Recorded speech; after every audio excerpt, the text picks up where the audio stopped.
মা, ও মা, মা। সবাই শুনতে পারলে? সবাই শুনতে পেলে? আমি আমার মাকে ডাকছি। এই পৃথিবীতে যদি কোনো শব্দ থাকে, সেই শব্দের মধ্যে সব থেকে মধুর শব্দ হলো মা, আমার মা। এর মানে জানি না, কিন্তু মা মানে পৃথিবীর সব থেকে দামি সম্পদ। মা হলো বুকে আগলে রাখা, মা হলো চোখে চোখে রাখা, মা হলো সন্তান ব্যথা পাওয়ার আগে ব্যথা পাওয়া।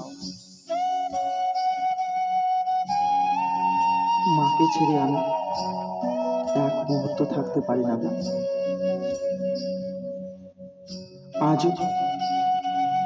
আজও যদি আমি বলি আমার শরীরটা ভালো লাগছে না, মনে হয় সাথে সাথে আমার মার শরীরটাও হয়তো খারাপ হয়ে গেছে। কেন জানো? তার ছেলে আমি, আর সে আমার মা। গর্ভ ধরেছে, জন্ম দিয়েছে,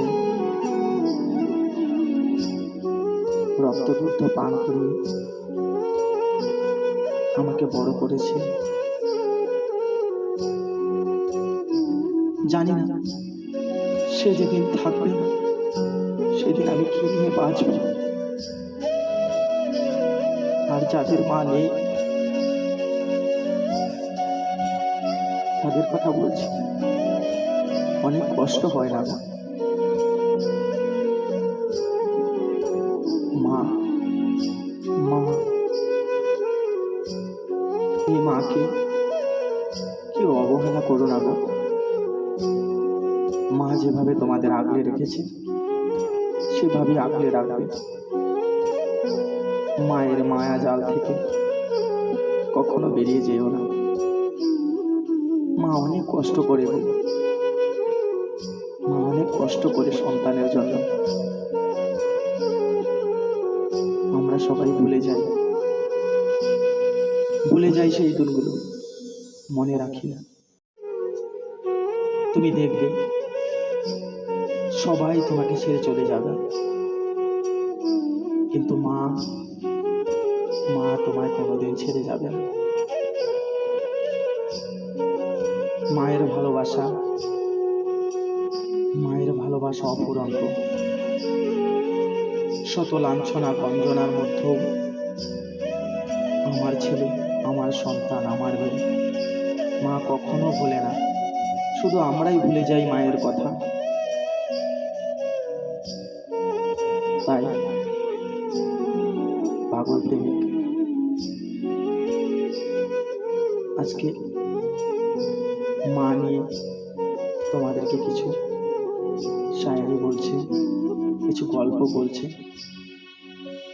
তোমরা যারা শুনছো, যারা আমার এই শায়েরিগুলো শোনো, তারা মাকে কখনো কষ্ট দিও না। মাকে ভালোবেসো। মায়ের দুঃখ কষ্ট সবকিছুতে তোমরা অংশ নিও। আর মাকে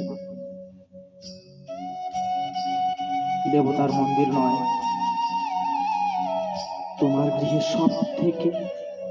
সব থেকে সুন্দর যে স্থান, সেই মন্দিরে রেখো।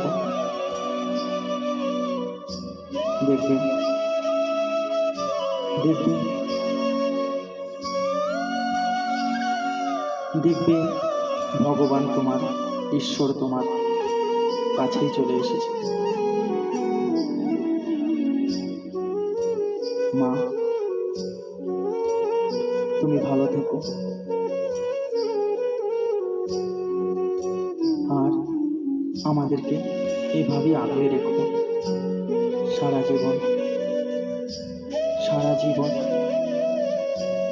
তোমার ভালোবাসা না পেলে আমরা ভালোবাসাটাই বুঝবো না। ভালোবাসা কাকে বলে? মার কাছেই শেখা যায় ভালোবাসা কাকে বলে।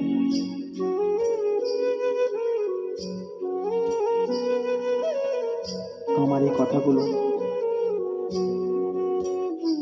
যারা শুনছো তাদেরকে বলছি, যদি ভালো লাগে লাইক, কমেন্ট, শেয়ার করুন। আমি আগামী দিন মাকে নিয়ে আরো কিছু বলার চেষ্টা করব। সবাই ভালো থেকো, সুস্থ থেকো, আর সকলের মাকে ভালো রেখো, সুস্থ রেখো। Thank you.